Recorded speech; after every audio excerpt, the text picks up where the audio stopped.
सोचने वाली बात है।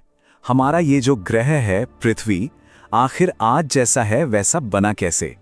चलिए आज एक ऐसी ही अनोखी यात्रा पर चलते हैं 4.5 अरब साल पीछे और पता लगाते हैं पृथ्वी के जन्म और विकास की कहानी। शुरू करते हैं। चलिए सीधे इस कहानी के दिल में उतरते हैं।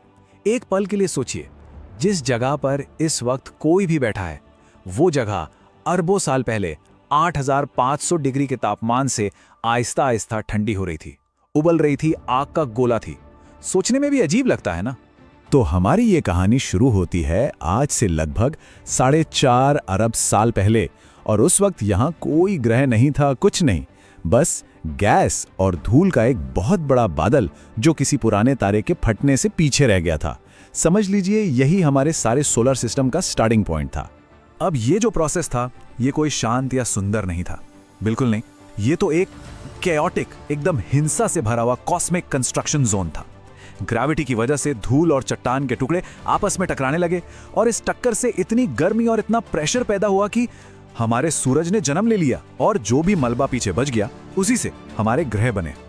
और जब हमारी पृथ्वी बन ही रही थी, शुरुआत में ही उसके साथ एक ऐसी घटना हुई जिसने इसकी किस्मत हमेशा के लिए बदल दी। सोचिए जरा, एक और ग्रह, नाम था उसका थिया, लगभग मंगल के साइज का, आकर हमारी इस नई नवेली पृथ्वी से टकरा गया। एक भयानक टक्कर, और उस भयानक टक्कर का नतीजा उसी से पैदा हुआ हमारा अपना चांद।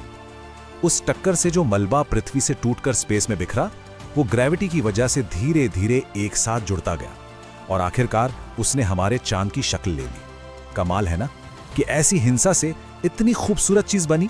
तो चलिए अब आगे बढ़ते हैं, देखते हैं कि आखिर ये पिघली हुई चट्टान का गोला एक जीती जागती दुनिया में कैसे बदलने लगा।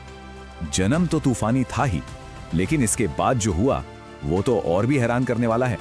करोड़ों सालों तक पृथ्वी पर लगातार एस्ट्रॉइड्स की बारिश होती रही।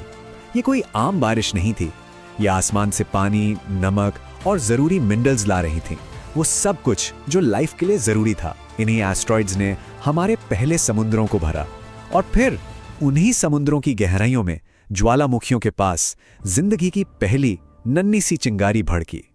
लेकिन पृथ्वी पर इस पहले जीवन ने ग्रह को इस तरह बदला कि एक ग्लोबल कैटास्ट्रोफी, एक ऐसी तबाही आ गई जिसे पलटना नामुमकिन सा था।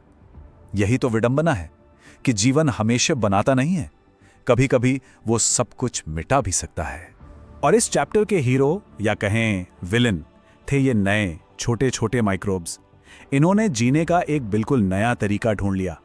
ये सूरज की रोशनी और मिनरल्स को खाते थे और बदले में एक जहरीला कचरा निकालते थे, ऑक्सीजन। और इस नई चीज, इस ऑक्सीजन ने सब कुछ बदल दिया। इसने एटमॉस्फेयर में मौजूद गर्म मीथेन गैस को साफ कर दिया, जिसका सीधा असर हुआ तापमान पर। ग्रह ठंडा पड़ने लगा। फिर इसने समुद्रों में घुले हुए लोहे से रिएक्ट किया, जिससे लोहे को जंग लग गया और वो समुद्र की सतह पर जम गया और जमीन लाल हो गई।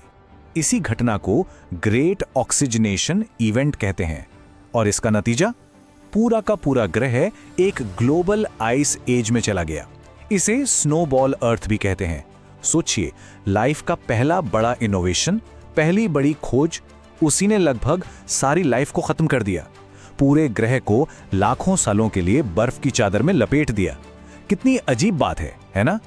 लेकिन वोल्केनोज ने इस कहानी में एक नया मोड़ लाया। ज्वालामुखियों से कार्बन डाइऑक्साइड निकली, जिसने ग्रह को फिर से गर्म किया और बर्फ पिघलने लगी। जमने और पिघलने के इस साइकिल के बाद जीवन ने न सिर्फ वापसी की, बल्कि इस बार वो और भी कॉम्प्लेक्स और भी विविध होकर लौटा। अब स्टेज सेट हो चुका था जमीन पर कब्जा करने के लिए। एटमॉस्फेयर में ऑक्सीजन बढ़ने से ओजोन लेयर बन गई। ये एक तरह का सुरक्षा कवच था जो जमीन को सूरज की खतरनाक रेडिएशन से बचा रहा था। इस सुरक्षा के मिलते ही सबसे पहले काई जैसे छोटे पौधों ने जमीन पर उगना शुरू किया, और देखते ही देखते बड़े बड़े जंगल खड़े हो गए। 80 से 100 फीट ऊंचे पेड़। और इस हरी भरी नई दुनिया ने समुद्री जीवों को एक न्योता दिया, पानी से बाहर आओ और जमीन पर अपना पहला कदम रखो। और जमीन पर आए इन्हीं जीवों से विकास हुआ डायनासोर्स का, जिन्होंने अगले 15 करोड़ सालों से भी ज्यादा समय तक इस पृथ्वी पर राज किया। उस दौरान सुपर कॉन्टिनेंट पैंजिया टूट रहा था, अलग अलग महाद्वीप बन रहे थे और इन डायनासोर्स को फलने फूलने का मौका मिल गया। वे जमीन, हवा और समुंदर के अनडिस्प्यूटेड किंग्स थे। लेकिन इन विशाल जीवों का ये युग अचानक और बहुत ही भयानक तरीके से खत्म होने वाला था। 15 करोड़ साल का राज एक ही दिन में मिट्टी में मिलने वाला था। 6.5 करोड़ साल पहले स्पेस से एक चीज पृथ्वी की तरफ तेजी से बढ़ रही थी। एक ऐसी चीज जिसका आकार माउंट एवरेस्ट से भी बड़ा था और इसकी रफ्तार 80,000 किलोमीटर प्रति घंटा। इतनी तेज कि इससे बचने का कोई रास्ता नहीं था, कोई वार्निंग नहीं थी, बस मौत आसमान से आ रही थी।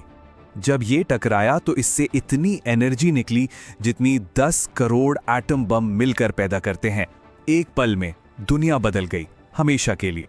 टक्कर की जगह पर तो सब कुछ पल भर में भाप बन गया, पर असर यहीं खत्म नहीं हुआ। पूरे ग्रह पर धूल और मलबे का एक बादल छा गया जिसने सूरज को ढक लिया।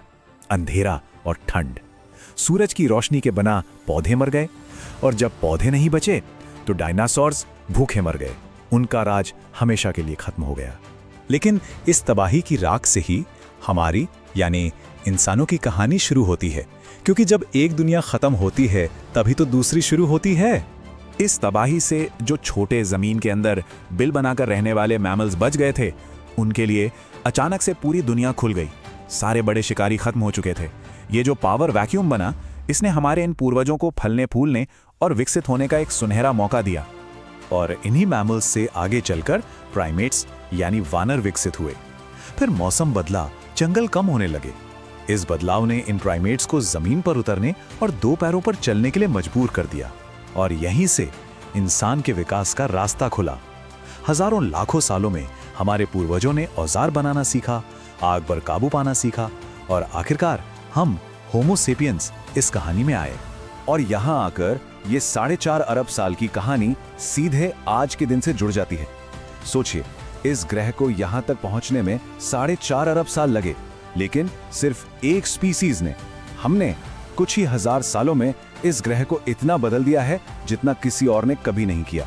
इतनी तेजी से, इतना ज्यादा। तो साफ है, इस ग्रह की कहानी का अगला चैप्टर अब हम लिख रहे हैं। पृथ्वी ने आग देखी है, बर्फ देखी है, जीवन को बनते और मिटते देखा है। अब सवाल यह है कि इस कहानी में हमारा किरदार क्या होगा। यह एक ऐसा सवाल है जिसके बारे में सोचना बहुत जरूरी है।